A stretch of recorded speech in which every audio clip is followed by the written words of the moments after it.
ایک شخص گھر آیا تو اس کی بیوی نے کہا، ہمارے غسل خانے کے پاس جو درخت ہے اسے کٹوا دو۔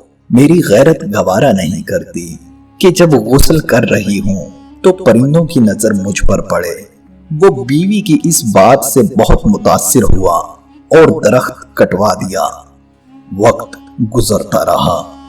ایک دن وہ خلاف معمول اچانک گھر آیا تو دیکھا بیوی کسی مرد کے ساتھ مشغول تھی۔ اسے بہت دکھ ہوا۔ وہ اپنا گھر بار چھوڑ کر بغداد چلا گیا اور وہاں اپنا کاروبار شروع کر لیا۔ اللہ نے کاروبار میں خوب برکت دی اور اپنے روز افزوں کاروبار کی بدولت وہ بغداد کے سرکردہ شہریوں میں شمار ہونے لگا، یہاں تک کہ بغداد کے کوتوال تک رسائی بھی حاصل کر لی۔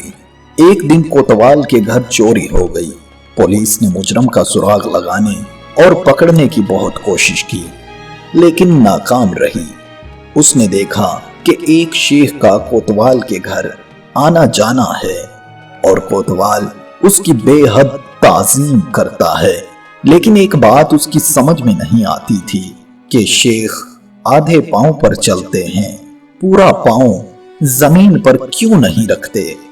اس نے کسی سے وجہ پوچھی تو اسے بتایا گیا یہ پورا پاؤں زمین پر اس لیے نہیں رکھتے کہ کہیں کیڑے مکوڑے نہ کچھ لے جائیں۔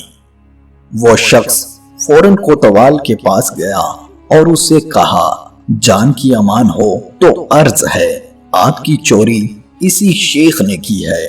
جب تحقیق کی گئی تو مال مسروقہ اسی شیخ سے برآمد ہوا۔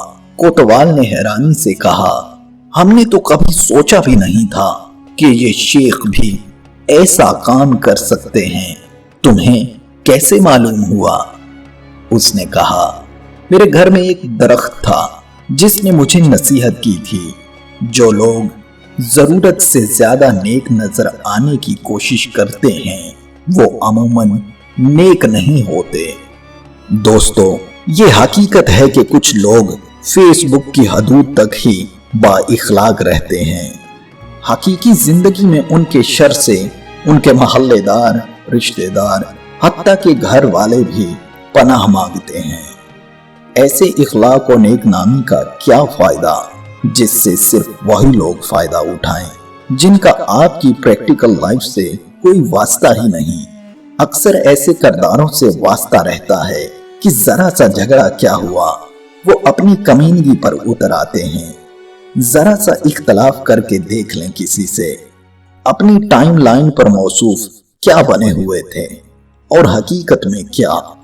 اللہ رب العزت سے دعا ہے کہ ہمیں ظاہری اور باطنی طور پر اعمال صالحہ پر اور ہمارے معاملات اور معاشرت پر با اخلاق رہنے کی توفیق عطا فرمائے۔